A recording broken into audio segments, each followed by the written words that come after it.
Washington. So let me get this Okay. up and finished up. Yeah. Okay. Mr. Shawn Holt. Talking It's to Shawn in Montana. Yep, in Billings. Yeah. You recognize the little boy behind me? Who is that? That's Kalani from Ponderosa Pines. You remember that commercial? Oh my gosh, yes. Join me in Ponderosa Pines. You'll Yeah. love it for sure. Oh, that's great. I don't know what the land was like, but in retrospect, it was 10 acres for $5,500. I mean, Yeah. Oh yeah. and Montana's got land to spare. Oh boy. Do we well, that silly television show. Um, we got more and more people coming in and buying 5 acres and then calling themselves ranchers. It's nuts. It's nuts Uh-huh. now. Not so much in the east, but where our kids live, where my kids live in Bozeman, it's just crazy. Um, but yeah. Now my geography sucks. So in Montana, where is Billings? Okay, so um, Missoula's in the west, kind of by Idaho, Okay. and then you drive 365 miles straight east, and that's Billings. So you Straight go, west. yeah, straight east. So Missoula's in the west, and then you go from Missoula, Butte um, is kind of not really in the middle, but it's off of the interstate, and then you keep going to the east, and it's Billings. So we're 300 and almost 400, well, over 400 miles from the Idaho border, straight east on Interstate Okay. 90. And then you go another 180 some miles and you get to Minnesota. So we are in southeastern Montana, but not in the corner. Okay. Yeah. Yeah. Yeah. We're Awesome. about my in-laws, my mother and father-in-law used to live in Austin, Minnesota. Oh, spam country. Oh yeah. The Bay of Pigs.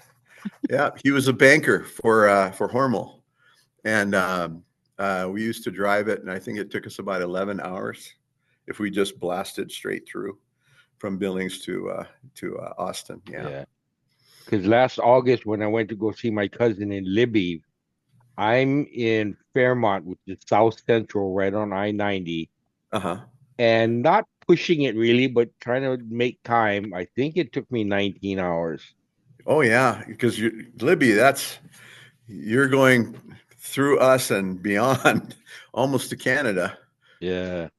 Beautiful country, though. I mean, I'd wake up in the morning, go out on their lanai and look out and mountains, river, deer, geese. That coffee was wonderful. you know, Oh yeah, Lake Koocanuska up there, catch fish. Oh yeah, no, it's really pretty country. That's the thing about Montana. You get a little bit of everything. We're Mhm. in the Eastern Plains. We're agriculture and cattle country. And then you get up into the mountains in Libby and Kalispell. We have some good friends that live up in Kalispell. We see them occasionally, and so yeah, it's you got a little bit of everything. We're going to be 80 plus today, and we're supposed to hit the 90s this weekend. Um, but it was 40 last Monday. a, a lot like Minnesota. A lot like Minnesota. I get a little bitter in January and February. Well, it's been pleasant for us the last two winters. I think we only dipped below zero once or twice. Uh-huh. Snow was minimal, like less than a foot. So, Yeah. Yeah. so let's get ourselves a starting point, John. What Okay. grade did you start Kamehameha? Sixth grade, 1968-69 school year. Wow, that's unique. Okay. Oh Ha- yeah. haven't Oh talked to yeah. anybody who started in sixth grade. Duke Duvachel and me. We came in together Oh in man. sixth grade. But you're right. It was like kindergarten, maybe some kids in fifth grade, a lot of kids seventh grade, a lot of kids ninth grade, but not many kids came in those in between grades. Yeah. Yeah. Was that the first time you tested? I had tested in kindergarten, and then, but part of it was I was only 4, and so I went to Lutheran school for kindergarten, and then Catholic school in Kaneohe um, up until 5th grade, and then Kamehameha. Okay, so you grew up Windward Side. Yeah, we were born and raised in Kaneohe. We were about maybe 4 blocks south of Kaneohe Elementary. I think the subdivision was called Pikoiloa.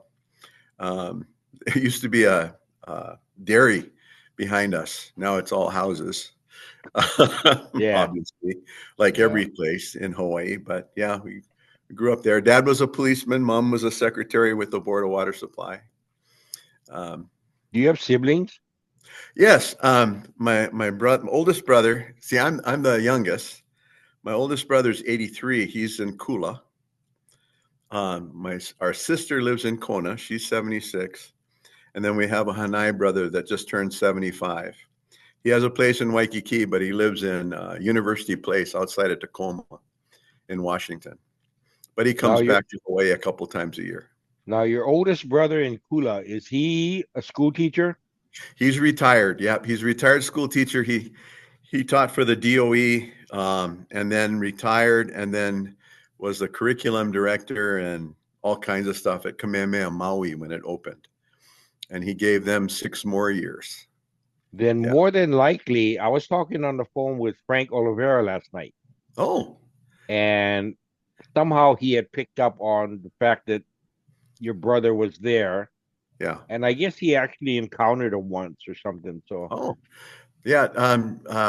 Doug was a elementary teacher. He started in Hana, one room schoolhouse in Hana. He and my yeah. sister-in-law Linda. And after about a few years in Hana, then they got to a 2 room schoolhouse in KNI. And that's when they bought their property in Kula and built a house. And then he was a teacher, and then became a administrator, as assistant principal, and then principal in Maui. And then he worked as an administrator for the DOE. And then my sister-in-law was a reading teacher in Maui for like 44 years, I think. Wow. Yeah. You've been in education how long? I taught in the classroom and was an AD for 39 years. Okay. And now I'm retired, but I got 11 former students that work at the same high school we worked at. And so occasionally they'll call up and say, "Hey, can you come sub for me?" So, and I do it for them. So today I'm this week I've been in an advanced placement English. Um, but I don't think the kids are learning much English, but I'm learning a lot. We're working on rhetoric today. Okay. Yeah. Oh boy. So we are juniors, maybe seniors. Do you already have thoughts and plans and goals for post graduation at that point? Hmm. What did you want to do? Well, I knew I wanted to go to college, and I knew I needed to um, grow up.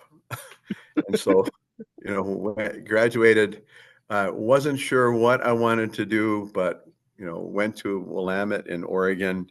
Um, and after I had some really, really good professors that really were inspiring and good people. And so when I graduated, I had thought maybe I wanted to go to law school or graduate school, and took tests and did okay, but got a job working in program development for 2 years. So I traveled around the United States and Canada for 2 years, and then really got the bug to teach. And so I came back, got my teaching certificate in Broadfield Social Studies, so K-12 Social Studies, history. Started teaching, and then really found a spot in my heart for special education. And so the school district I was at encouraged that. And so I got my certification and my master's degree. So I taught special ed and social studies. And so What school did you do your teaching certificate at? at Willamette in Salem. Okay. Yeah. And then Yeah. I got my basic endorsement in social studies there, and then I got my special ed endorsement at Portland State. Yeah, I just went that first year to Willamette, then I ran out of remember. money, so I went to U of O and became a resident and saved some money that way. But do you by chance remember how many of us from Kamehameha were there that first year? There was a few. There was Marilyn Cohe and Abby Phillips, Keith Height and myself, you. Um, who else was there? Mike Because there was Crabb. Mike. Yes, Michael. I can't forget Michael because we graduated together. Um, and then the Bain brothers were already there, Yeah. but not from our class. Trying to think. Six. I think there's more than that. Do we count Keith Height? Because Keith was my Yeah. roommate. Yeah. So at least six, but I think Okay. there might have been more. So Yeah, many. and I do too, but it's so foggy back that far. Yeah, kind of. Yes. And it used to be that Hawaii kids could get that in-state tuition, through the was it WWAMI program, Alaska, Oregon, Washington, Hawaii. And so I know that a lot of our parents, grandparents, whoever, went to school in those states because of that. You could, but Yeah. yeah, good. Legacy wise, did you have any other family members that graduated from Kamehameha?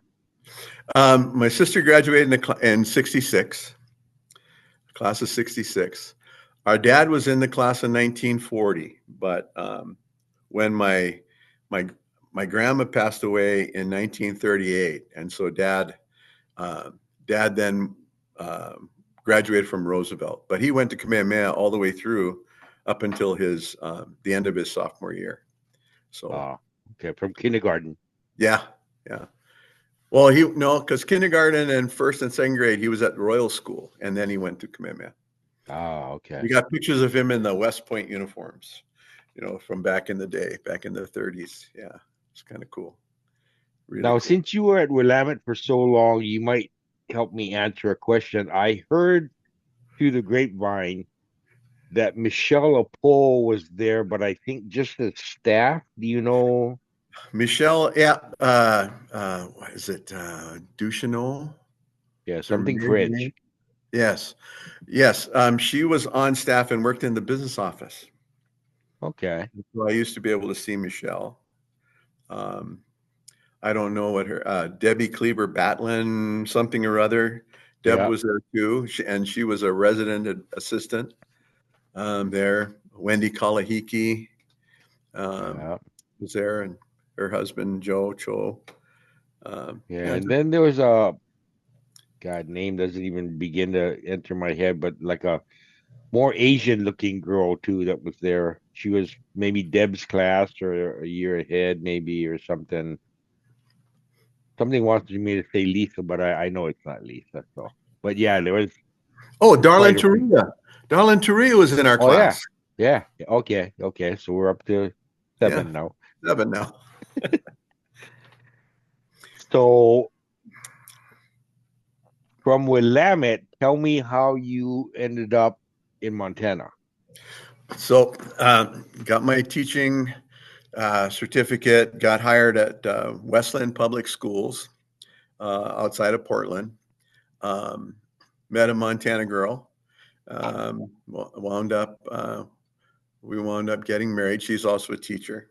And then when we started a family, um, I love Portland, and we go out there, every year to see friends and go to duck games and things. Go to the coast because I miss the ocean. And anyway, when we started our family with our daughter Kealoha, we started noticing things about Portland that was changing a little bit.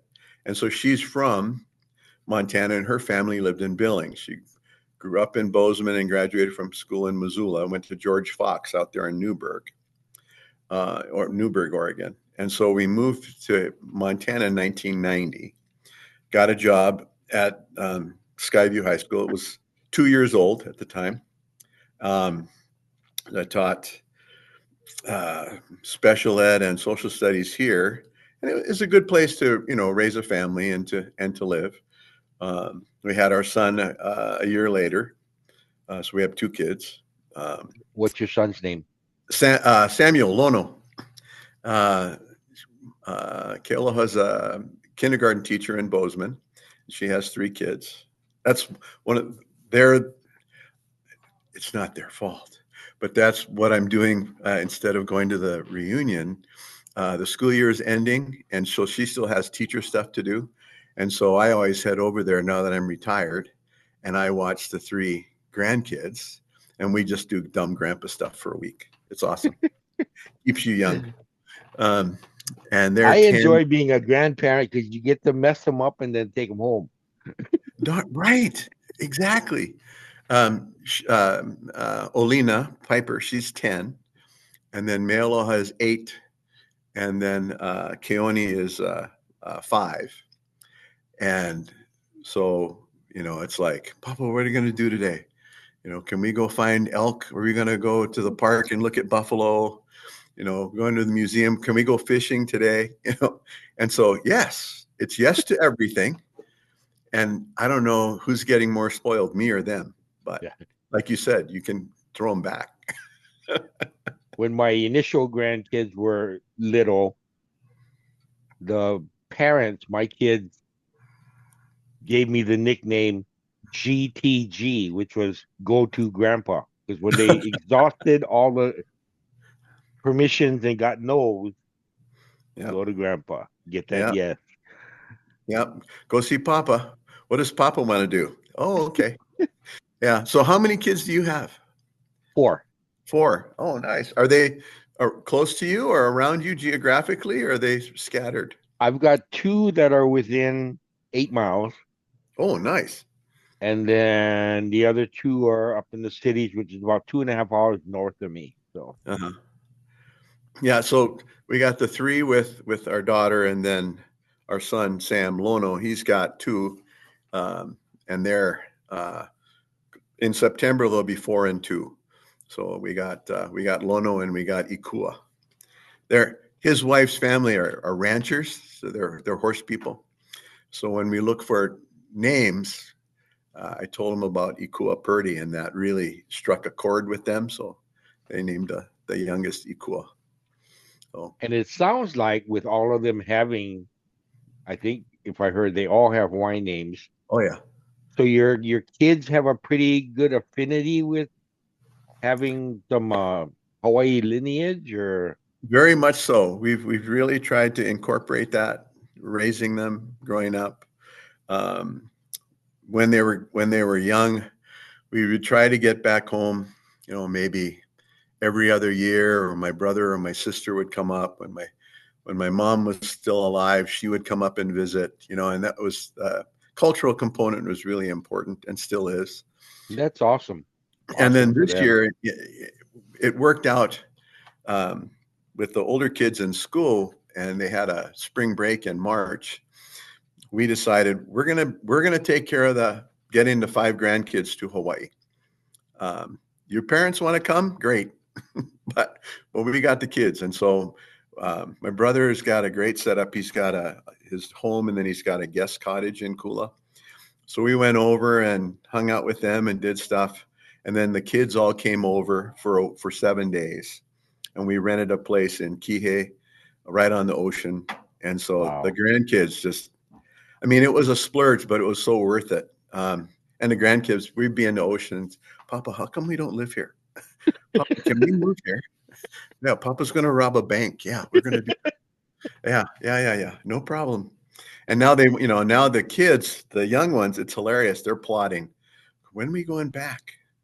Can we go at Christmas? Can we go then? Can we go here? I said, well, what about, like Disneyland or something? No. We want to go back to Maui. Okay. We want to go to Kona. Okay. So, well, that's That's the next that's big plan. awesome. Yeah. So we try, and uh, lots of, we find what we can, but lots of local food. I can find taro up here in Montana. Wow. And so our kids have, they've eaten taro, and we make poke, and we make our own kimchi, and I do all the cooking. My son does all of his cooking, and a lot of it's local stuff, Chinese, When I, Hawaiian, Japanese. when I made that trip last August, en route, I just jumped on my phone and started to kind of see if maybe I'd be passing close to some local food place. And a couple who live in Plains, Montana, little place. I Yeah. mean, they're from Maui, and they do pop-ups where every Friday they'll just put up a tent and sell lao lao. And Oh. I didn't get there on a Friday, unfortunately, but I stopped and the wife fed me. I mean, just forget what we had, teriyaki meat or something Mm. and rice, and so it was kind of neat and great couple. How I kind of got this idea with the classmates is I've been doing it for a couple years with members of a Midwest Hawaiian group that's socially connected on Facebook. Mhm. And small world story, I meet the facilitator up in the cities. We're hanging out, talking. I'm involved with the group for about 5, 6 months. And one day we get to talking, and I say, "Yeah, I graduated Kamehameha." He goes, "Well, my mom did also, but I think she's after you, thinking because you're freaking older." And come to find out, it was Martha Ferrara's his mom. Oh, wow. That's Yeah. well, s- the world keeps getting smaller. About 7 years ago, we were up in Kalispell in western Montana visiting some friends, and they had like a market, Saturday market, a farmer's market. So we go down there and we're wandering around, and there's a place that's this noodle shack pop up, noodle shack. And so I, well, I'm kind of ono for some noodles. I'll eat some noodles. I walk over there, and Harry Lake, it's his business, and and he traveled around the country and did the NASCAR circuit. And he would pop up with this Hawaiian Asian noodle place and just sold it across the southeastern United States. It was hilarious. We had a great visit, but I hadn't seen Holly in a long, long time. Yeah. Yeah, Yeah. I and had more of connected that with can him for a couple, 2, 3 years ago. I think I connected with him, and he was explaining how, because I had seen the place at the Minnesota State Fair. happen. And he says, yeah, he kind of franchises it geographically around to state fair people. And I thought, wow, what a nice up. And I guess he had a restaurant somewhere in Minnesota, Montana also. Yep, up in Whitefish or Big Fork, I think. Yeah, yeah, So I was trying to reach him in the last couple of weeks, but I just get voicemail and no callback. So I hope he's okay. yeah, yeah. Same, same. Now, this is a question I find fascinating. I hope other people like it too. But when in your situation, your wife is not local, Right. is she an open-minded eater? She is open-minded, adventurous. She'll give things a try. Um, when we go back home, and I got nieces and nephews and friends, family, we get together. There are some things where, like, she might not try poke, but if I fry it, she'll eat it. Kind of Okay. stuff. But yeah, she's willing to try. Now, our son, he is ever since he was a baby. I mean, he will whack anything. My brother will sit there and go, "Your son eats raw crab." Yes, he does. In fact, when we were in Maui in March, he was showing his little boys opihis because we found a bunch of opihi there in Wailea. And I said, you got to be careful. It's got to be legal size. Don't be picking them off the rocks right now. And he found some that were legal, that were big enough. And he had a pocket knife, cut them off, and he eats them right out of the shell right there on the beach. Yeah, so he's for reals when it comes to that. My daughter, she can be a little squeamish, but her partner is adventuresome. He tried everything. he gave it all a shot. They're not real big on poi. Sammy and me, yeah, we eat poi. My wife's from Minnesota, and I love taking her to events because I get all her raw stuff. So Ditto. Yeah, yeah, ditto. And when we go back, my brother's former secretary is from KNI, and her family, they're taro farmers. So I always wind up bringing KNI poi back with me. And, this time around we had lao laos. We had some just the other night for dinner, freeze them and then steam them. But I get really spoiled. And I think I carried my carry-on bag was about 35 pounds, and it was poi, lao lao, kalua pig, homemade char siu Portuguese sausage from Kona. I mean, it's like, guy, the ag guys laugh at me, when you go through inspection. Oh, what is this? It's lunch. Don't touch it. it's not on the TSA list. I already No, checked. So no, this is allowed. It's not. It's all frozen. The one guy thought the Portuguese sausage were bananas. He said, "Oh, we got to inspect these." I said, "Well, just look."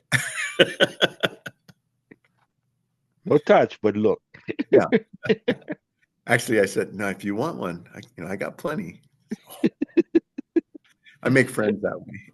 Oh yeah, definitely. I forget what item it was. I don't know if it was like lilikoi jelly or something. I was trying to get through leaving Maui one time, and they confiscated it. And I still believe that they knew what it was, and Oh yeah. stuck it back in the box. And then at the end of the shift, just kind of Well, and thank goodness for like World Market here, because I can get like guava jam and lilikoi jam and or jelly, and we can get stuff, make our own haupia, that kind of stuff. It's good. Yeah, a little bit local. that's awesome. So when was the last time you were in Hawaii? We were there in March. Um, I with having much older Yeah. siblings, we try to go back. Now that I'm retired, we go back every year. Um, and it varies. We've been at Christmas, we've been in the summer, we've been in the spring. Um, my brother is the most active 83-year-old I've ever seen. Hikes and walks every day. He's really fit. And our sister is having a little bit of hard time getting around. So I spent a week, 10 days with her in Kona, and just did a list. Painted, scrubbed, power washed, fixed stuff for her because I don't want her near a ladder. But March, and then before that, we were there the previous April. Yeah. So now it's, I try to get there annually. Cool. It's for me it's a nice reconnection. It kind of infuses me Hmm. when I go, but doesn't last long enough when I go back. I know, and obviously I miss people and family, but I really find I miss the ocean. And so when we're there, we go, and spend time at the beach at least every day if possible. Trying to do something, whether we're in Kona or we're in Maui. Yeah, And earlier you had mentioned the Oregon coast, and I remember it's really pretty. It's different, but it's really pretty. yeah. And I remember that first year I think I was that first year at Willamette. Some Oregon people offered to take me and Doug do a show, and I think maybe Mike Crabb to the coast, first Hmm. time Oregon coast. So we're at this overlook or something, looking out over and it's cold. I mean, we're bundled up and just wanting to get back in the car, and we look out, and Doug goes, "Oh, check it out, man! There's guys out there in wetsuits body surfing." When you Yeah, get the binoculars, seals. seals. Well, I've seen guys surfing out there. I think they're kind of crazy because the water's cold no matter what. But yeah, it's a rugged coast. It's really scenic. The people we go out and spend a lot of time with, they have a beach house in Manzanita, and so um, it's a couple blocks from the ocean. But you sleep with the windows open, you can hear it all night long. It's awesome. Really enjoy And it. that sound too to fall asleep to is Oh yeah, sleep so good when I'm there, when I'm in Hawaii. Yeah, it's amazing. Yeah. Oh, it's Friday. Finishers. okay. And I'm right next to the speaker in this classroom. So I'm going to get away from it as best as I can. Kids learn a little bit about civics too, because every day in Montana you have to start the school day with the Pledge of Allegiance. Oh, there you go. And so that kind of ties into a government teacher. That's what I taught mostly was American government when I was teaching still. Um, but anyway, yeah, so it's a little loud here. That's school life, I think, you know. Oh yeah, and Something always going on. it's the last day of last Friday for seniors, so they've been wild this week. They're having fun. I don't remember us having as much fun as these kids are having. Well, they're more creative, I think. Their minds have been open to Absolutely, much more of the world with the internet and this and that, you know. yeah. I was talking to Kaihau Wahinui the other day, and he talked about he had started to get experience and interest in computers. But we're Mm, talking pre-80s. There are no computers, you know. I yeah. mean, speak of. Oh So yeah. as he stayed with it, he advanced it, and now it's just like he knows every little thing you could want to know about a computer. So, but yeah, I think back to our day, and I mean, handwritten everything, and nobody's out there taking pictures of their lunch to share with the world. And You know, and it's kind of I'm embarrassed, but I'm not the most technologically educated person in the world, and my 10-year-old and 8-year-old grandchildren help me out a lot. oh yeah, I call them my IT department. So Absolutely, yeah, absolutely. They oh here, Papa, I can do this, and they, oh my gosh, where did that come from? How did you do that? I got scolded a couple years back for I was texting something kind of lengthy, and my granddaughter's just getting this frustrated look on her face, and she goes, "You see that little microphone? Yeah, press it. Now just say what you want to have on the text." Just like, oh, okay. And I like it now. All I gotta do is go back and do some light editing, and it speeds up my Yeah. text. But somebody was talking about, I think it was, I was talking to Rhonda Hainish, Hmm. and whoever was watching the video had their captioning on. And as she spoke, all the Hawaii words were spelled correctly because her diction was so good. Really? Yeah.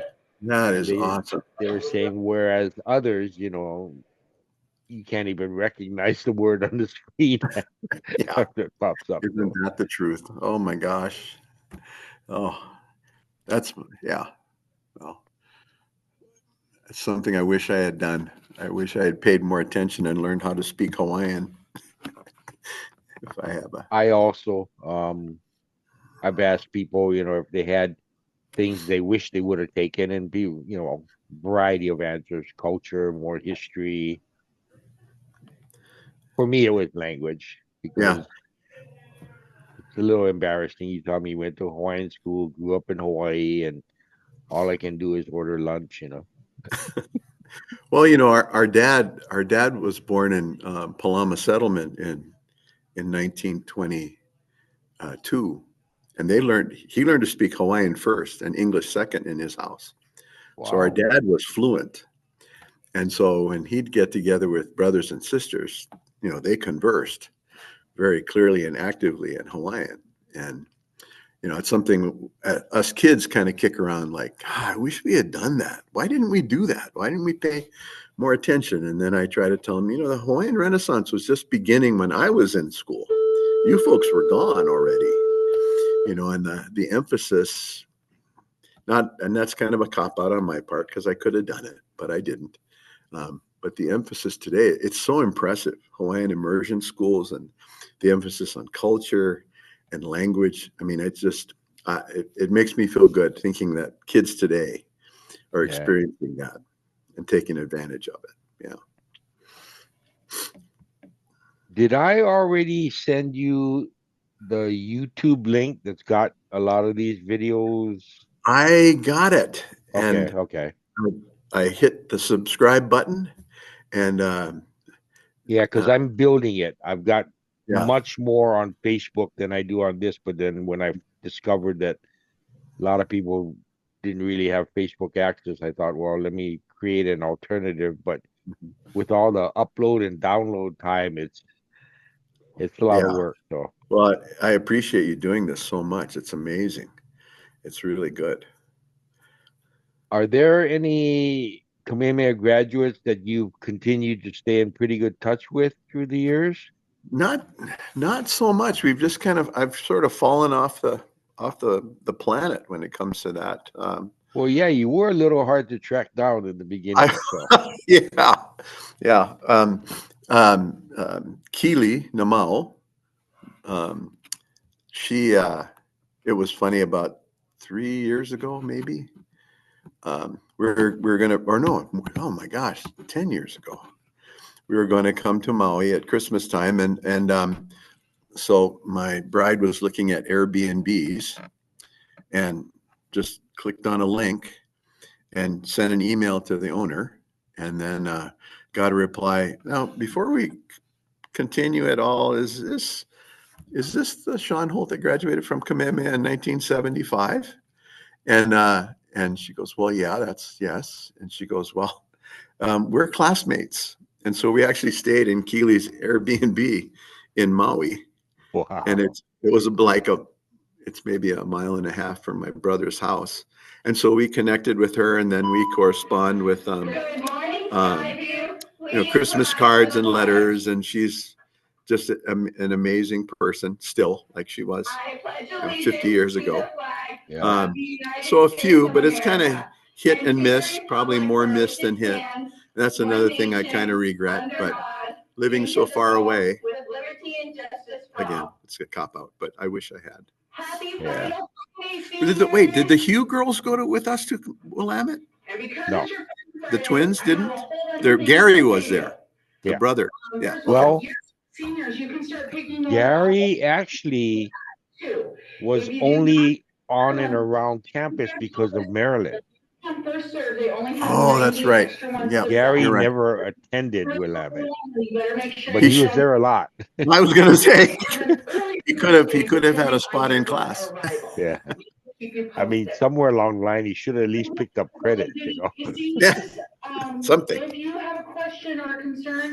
Now, what did you do as for a career? Uh, a variety. For a large part of it, it was automotive related, sales, distribution, stuff like that. Uh-huh. I worked for like a wheel manufacturer, and then I had my own wheel accessory distribution company. I kind of borrowed off the Snap-on truck concept. I, I'd buy an old bread truck, put shelving in it, fill it up with the supplies, and then just show up at these places Yeah. because that touchy feeling marketing concept really worked Yeah. well. Right. Right. Right. I talked to a Snap-on guy and he said, yeah, I mean, they get in there, you tell them that they can have it today, just sign this and we'll pull stuff out of your paycheck. They like, oh, okay. Yeah. As opposed to, oh, I can't really afford that. When you get it, that's why, I guess car salespeople do the test drive, Yeah. you know, Yeah. get you liking it. Yeah. Then that sale comes easier. So, Sure. and then Sure. from mid 90s to about '09, my wife and I operated a driving school back in Hawaii. I had gone back because my parents were aging, so I wanted to Mhm. be closer. Yeah. And then just ended up following kids up to Minnesota. Hmm. So I've been here since December of '09. In Billings, do you guys get winters with horrendous amounts of snow? We not usually, not typically. We average about 15 inches of precipitation a year, so we're pretty dry. Yeah. This February, we had 3.5 feet of snow. It Wow, snowed in almost February. every day in the month of February. So when March 1st rolled around, I was really excited to be in the Kahului airport. Um, but typically we don't get as much, but lately we've been getting more snow. It can be really bitter cold. The first winter, the first December we moved here, we were minus 20 for about a week. And that was an eye opener. That was Yeah. cold. Yeah. Do you guys suffer at all from like the Canadian fire smoke? As a matter of fact, we're supposed to be getting it today. We Okay. haven't had any, but with the fires that are starting up now or have been burning now, we're supposed to be getting some smoke today. Yeah, And we get it sometimes it can be occasionally in pretty bad. Minnesota. It's crazy. Yeah. Yeah. That was one of the We first things when I retired, I deleted the air quality report that I would get on my phone at 4 o'clock in the morning.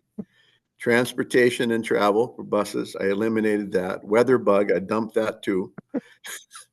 Because at 4 o'clock in the morning, you start getting the notice, hazardous air quality, nobody outside, we're going to think about canceling games. Oh, joy. Here we go. Yeah. So I dumped all those things when I quit.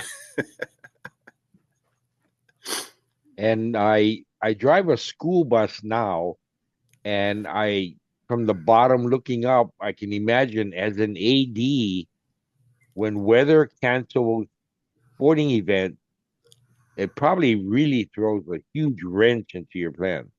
We would spend a lot of times meeting to go and reschedule stuff because of that. Kerm, I remember 1990. I got hired. I was teaching. I was coaching football, and the first road trip we took, the guy said, "Yeah, yeah, we're going to Great Falls." I said, "Oh, great! It's 225 miles." I said, "Round trip?" He said, "No, one way." I said, "So we spend the night?" He go, "Oh no, we go up, we play, and we come back." I thought they were kidding. Nope. Drive to Missoula, 365, play, turn around, come back. You leave at 6 in the morning, you get back at 2 in the morning. And yeah, so when you have to cancel or postpone things, it does throw a monkey wrench into things. It can kind of gum it up. And in the spring, the weather is so unpredictable. Our poor softball guys, they are scrambling. There might be times when they play 4 times in a week. It's just, but you grow up in this place, you kind of are used to it. It's not that big a deal. But for me, Yeah. it's still interesting. Because I'm assuming that you want to try and complete the season, Absolutely. Yeah. because you got rankings and things that Playoff uh seedings and things. Yeah. and then there are students who are looking to have their stats all collected up by the time they graduate in case they decide to, Right. pursue something more professional or Well, and now with the advent of using the internet, our stats, it's pretty amazing with like at a track meet, you run a race and they're posted immediately. The results are posted immediately online as soon as the kids are done. It takes maybe about 10 to 15 seconds if you've got good internet. So the results are posted live on athletic.net. I mean, it's crazy how efficient it can be now.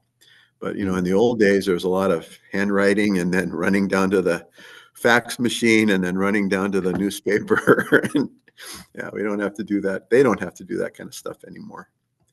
But hey, there's a special place in heaven for bus drivers. I'm going to tell you what. You guys have to do so much. And in Minnesota, when the weather is not so good, oh my gosh. Oh, crazy. Well, what's a nice protection that I hadn't foreseen is, if they call school, then I don't have to go out in it. So, Yeah, that's true. If it's that bad, well, in Montana, they don't cancel school. I mean, we have school regardless. We had a new superintendent years ago from Washington, and he got online and he said, we're supposed to get 6 inches of snow. When do we call school? And everybody looked at him like, what? We don't call school. We have plows and we have snow blowers. Really? He said, yeah, really. We don't cancel school. We did cancel one time when the snow drifts were so high, they blocked all of our entrances. And I was the only person on staff that lived close enough. So the principal called me, hey, could you and Jim just, make sure kids don't show up? So we're at school at like 6 a.m. in snow gear. Parents were still trying to drop kids off. And I'm chasing them down the street going, no, there's no school. What am I supposed to do? You can't leave them with me. Those kinds of funny things that happen. yeah, because that first winter, December '09, I get here to Minnesota, and snow is piled up on the sides of the street. The streets are somewhat plowed to a Mhm. certain degree, but you can just barely see the top edge of the stop signs. Oh, And the banks are so built up that, I mean, you're probably a third of the way into the intersection before you can even see. And Minnesota drivers are driving like it end of June, you know. yeah, So I feared for my life quite a bit that first winter. So yeah. Well, they drive like that in Montana too. And in some towns, they pile the snow in the middle of the street. Like here in Billings, if you got a 4-lane road, they're going to pile it in the middle so that people can still use sidewalks. And so you got a wall of snow, and it could be 6, 8 feet high, running down the middle of the road. Makes left turns kind of interesting sometimes, like impossible. But get up to make that left turn and do a quick little before you yeah, you start. yeah. Start burning candles because it's going to be hairy. Yeah, exactly. Golly. So mileage wise, your school district, when you do these substitute gigs, is there a lot of traveling for you or just Well, occasionally or not at all? you can get not so much because what I figured out early on was you can pick which schools you want to work at. Oh, And so I just lock into Skyview where I taught for 33 years. And if you wanted to, you could work every day because there just aren't people to sub. Um, they just don't have enough, and um, you know, so I just sub only here. And the older I get, the pickier I get. Like I said, I've got 11, 12 former students, and they'll call me up. Hey, would you come in and teach? Are you available to teach my government class or my business class? And I like to help them out. I don't want to leave them hanging, but I also don't want to work that much. You could you could sub 180 days in the school year. It seems like I get called every day, multiple times, and that's just for one building. oh. And so there's 33 buildings in our district. So yeah, you could, if you want to be, you could be busy. Now this is my educator question Hmm. because I have somewhat experienced it with my driver's ed and things like that. But do you have students come back to you or you encounter them randomly and they're adults now with kids and they stop and they thank you for something you shared with them? Yeah, and it's happened a few times. Um, I go to a local gym in the mornings because I like to eat and I don't want to weigh 300 pounds. And this kid stopped me. He's now, and we had just the greatest visit. And he talked about how much he learned and how much he enjoyed, our government class. And I asked him, well, what do you do now? He says, well, I got my CPA and I work for the federal government. And I thought, oh, I think I know what you do. And he goes, yeah, I'm with the FBI and I learned a lot. And, and so those kinds of interactions are really heartfelt. They're fun. And like the guy that's next door, he was my son's classmate and I had him in class. And it's his government class that I teach. And in between classes, we get together and I brought him a bunch of old stuff, my old notes and things I just left for him. And we'll go over things and he's still using the stuff that I use. So it's fun. Those are rewarding. I've also had kids come and apologize. Mr. Holt, I wasn't very nice when I was in school and I've grown up now and I'm so sorry. And I go, wow, I don't remember you being that. Oh no, I was awful. Okay. Well, mahalo. Thank you. That's like I was talking to Terry Maltera last week, and she was an educator. And when I asked her that question, she says, yes, but the thing about it is, the kids age and change. She looks the same as an adult, so they recognize her immediately. Mm-hmm. And she has challenges recognizing them. So Yeah. she says, yes or no, doesn't matter. When they say, do you remember me? She always says yes. Yes. Same. And this group of, we get together once or twice a month, a bunch of us old retired guys, retired coaches and teachers. And people will come up we'll have breakfast. Hey, Mr. So-and-so, how are you? Blah, blah, blah. And then they'll walk away and, guys will go, okay, who was that? And so we kind of pool our brains together and we come up with it. Or if I can't remember, it usually hits me at about 1:00 in the morning. You sit up and go, oh, that was Henry. Yeah. Yeah. It's kind of fun. But yeah, I always try to acknowledge them and say, oh yeah, how are you? And what's going on? Even if I can't remember their names, but usually I can. So far, I can still remember. Yeah. That's a plus. Yeah. So far, but I know there'll be a time. Oh boy. Well, we're gonna miss you at reunion, Shawn. Well, I'm going to miss you folks too, so much.